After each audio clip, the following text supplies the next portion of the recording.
My name is John Callahan. I'm a retired FAA employee. I was the division manager for the Accidents Evaluation and Investigation Division in D.C. About 2 years before I retired, I received a call from Alaska region where the region wanted to know what to tell the media. When I questioned, tell the media what, he says about the UFO, and it went downhill from there. What UFO?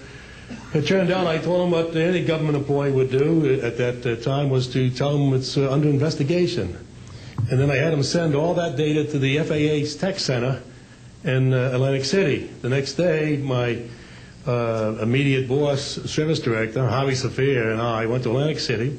I had just purchased a new video camera, and I videoed the event. In Atlantic City, we had them play back on a scope, you would call it a scope, a plan view display, PVD, exactly what the pilot seen or what the controller seen, and we tied that in with the voice tape so we could hear exactly what the controller said and what he heard, and we taped it. We came back the next day, briefed the administrator, Admiral Ingen, on what happened. He wanted a 5-minute briefing. After we started the briefing, he wanted to know if he could see the video. We put the video on. He watched the video, the whole video. The next day, he set up a meeting for me to give a dog and pony show to President Reagan's scientific staff and whoever they brought over, and to hand off all that data to them.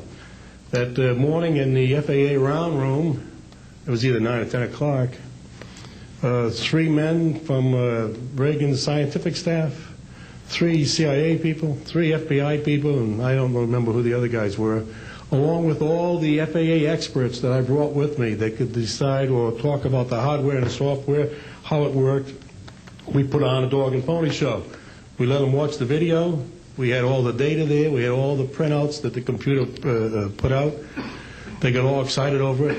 When it was all done, the CIA, one of the CIA men told the people they were now sworn to secrecy, that this meeting never happened and this event never happened. When I asked him why, I thought it was probably just a stealth bomber at the time, he says, well, this is the first time that we have recorded radar data on a UFO, and these guys are going to get all excited, drooling over all this data. I said, well, you're going to tell the public about it? And he says, no, we don't tell the public about this. It would panic the public. He says, we're going to go back and study this. I said, okay. It was what he was going to do. Now, I've told this story many times, and I'd get sometimes funny looks from people. I have with me the voice tapes of the controllers that were involved, the FAA original tapes. See, after we handed this stuff off to the President's staff, the FAA didn't know what to do with it. We don't separate UFOs from real traffic, so it's not our problem. Okay? I have a copy of the original of the video that we took, which is rather interesting. And once the thing was all over, the reports started coming into my office, but because it wasn't an FAA air traffic problem, the FAA's report ended up on a table in my office. And it stayed there until I retired, when one of the staffers packed up all my gear and helped it move to my house.